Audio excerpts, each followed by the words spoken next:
قرآن پاک میں سورہ جن کے نام سے پوری ایک سورت موجود ہے، اور جنات کے وجود کا انکار گویا قرآن پاک کی آیات کا انکار ہے، کیونکہ اللہ پاک جنات کی تخلیق کے بارے میں ارشاد فرماتا ہے، اور میں نے جن و انس کو اس لیے بنائے کہ میری بندگی کرے۔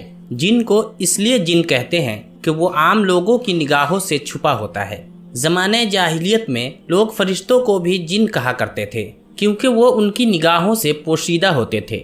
رسول اللہ صلی اللہ علیہ وسلم نے جنات کی مختلف شکلوں کے بارے میں فرمایا۔ جنات کی 3 قسمیں ہیں۔ اول، جن کے پر ہیں اور وہ ہوا میں اڑتے ہیں۔ دوم، سانپ اور کتے۔ اور سوم، جو سفر اور قیام کرتے ہیں۔ ہمارے پیارے نبی صلی اللہ علیہ وسلم کے پاس جنات کے وفود کا آنا، قرآن کی سورت بھول جانے پر آپ کی بارگاہ میں حاضر ہونا، اپنی خوراک کے لیے بارگاہ مصطفیٰ میں سوال کرنا وغیرہ ایسی بے شمار احادیث ہیں جن سے جنات کا وجود روز روشن کی طرح واضح ہوتا ہے۔ جب اللہ پاک چاہے تو ان کی موجودگی کا احساس بھی ہوتا ہے، جیسا کہ ایک دن رسول کریم صلی اللہ علیہ وآلہ وسلم نے صحابہ کرام سے فرمایا، میں چاہتا ہوں کہ جنات کو قرآن مجید پڑھ کر سناؤں، تم میں سے کون میرے ساتھ آئے گا؟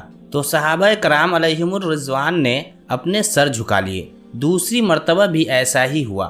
جب آپ نے تیسری مرتبہ ارشاد فرمایا تو حضرت سیدنا عبداللہ بن مسعود رضی اللہ تعالی عنہ آپ کے ساتھ ہو لیے۔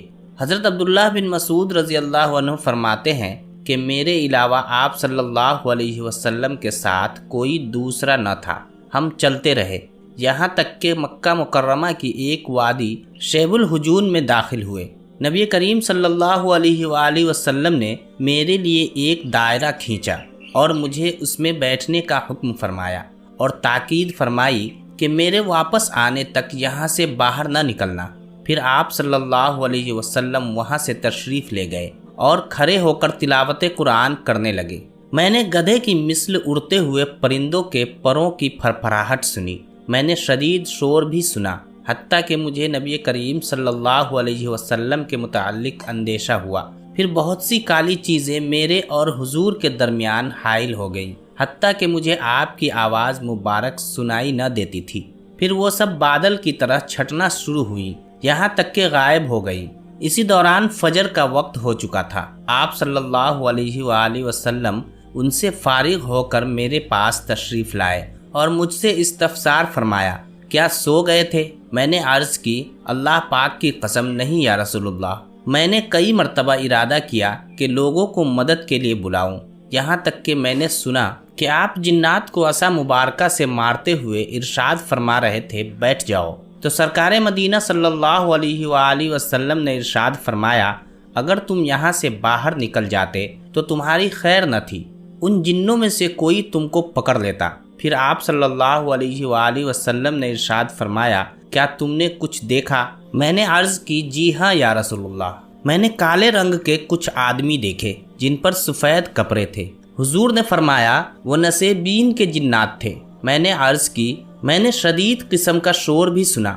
آپ صلی اللہ علیہ وسلم نے ارشاد فرمایا، وہ اپنے درمیان ایک مقتول کے فیصلے میں جلدی کر رہے تھے۔ انہوں نے مجھ سے فیصلے کے لیے کہا تو میں نے ان کے درمیان حق سے فیصلہ کر دیا۔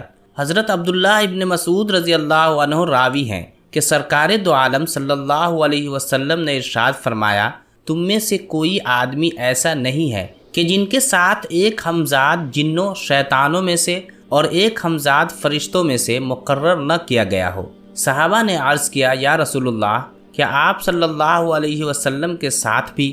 آپ صلی اللہ علیہ وسلم نے فرمایا، میرے ساتھ بھی، لیکن اللہ نے مجھ کو اس جن سے مقابلہ کرنے میں مدد دے رکھی ہے، اس لیے میں اس کے مکر و فریب اور اس کی گمراہی سے محفوظ رہتا ہوں، بلکہ یہاں تک کہ وہ بھی مجھے بھلائی کا مشورہ دیتا ہے۔ ناظرین گرامی، مولوی نذیر احمد ایک گاؤں کا عجیب واقعہ پیش کرتے ہیں کہ ایک دفعہ میں ایک گاؤں پہنچا۔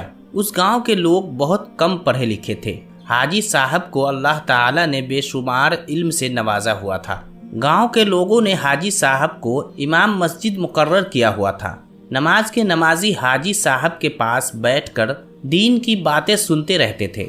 حاجی صاحب گاؤں کے بچوں اور بڑوں کو قرآن کی تعلیم کے ساتھ ساتھ دین کے بارے میں بھی آگاہ کرتے رہتے تھے۔ گاؤں میں ایک بہت بڑا اور کافی پرانا درخت تھا۔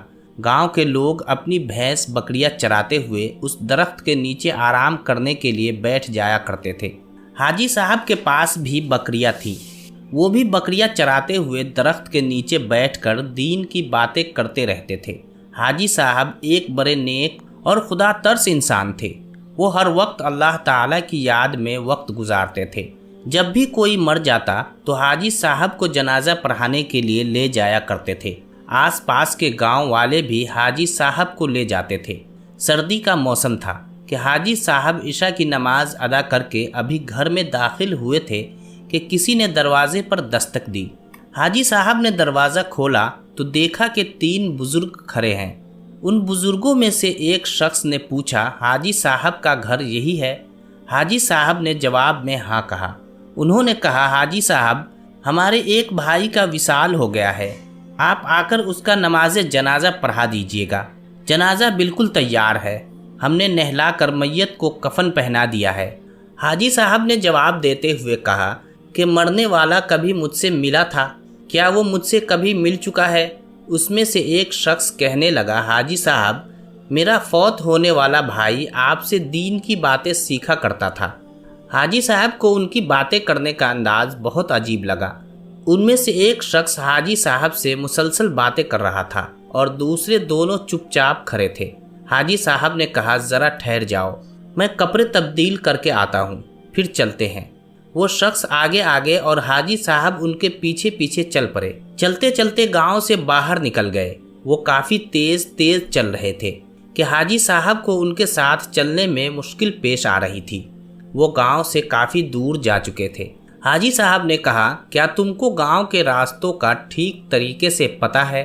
آپ جس جگہ جا رہے ہو یہاں تو سارا علاقہ سنسان ہے، یہاں پر ایک سنسان گھاٹی ہے۔ انہوں نے کہا، اے اللہ کے بندے، ڈرو مت، ہم بالکل ٹھیک راستے پر جا رہے ہیں۔ حاجی صاحب کی ذہن میں یہ بات چل رہی تھی کہ یہ لوگ مجھے میرے پرانے گھر کو کیسے جانتے ہیں۔ ان میں سے ایک آدمی بولا، حاجی صاحب، میرے بھائی کی تمنا تھی کہ میرا نماز جنازہ حاجی صاحب پڑھائیں۔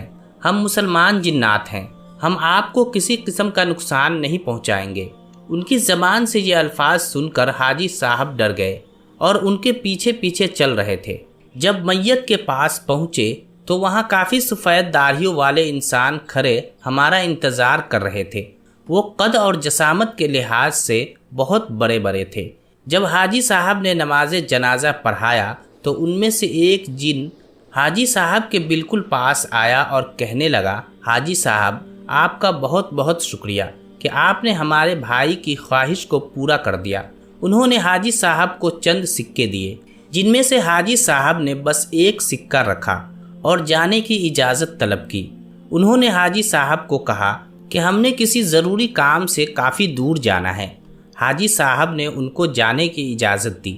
حاجی صاحب اپنے گھر جانے لگے تو حاجی صاحب کو پیچھے سے شکریہ ادا کرنے کی آواز سنائی دی۔ جب حاجی صاحب نے پیچھے دیکھا تو حاجی صاحب کو کوئی بھی نظر نہ آیا۔ یہ منظر دیکھ کر حاجی صاحب ہوش گنوا بیٹھے تھے۔ کسی نے اس کو اٹھا کر گھر چھوڑ دیا تھا۔ جب حاجی صاحب کو ہوش آیا تو انہوں نے اپنے آپ کو گھر میں پایا۔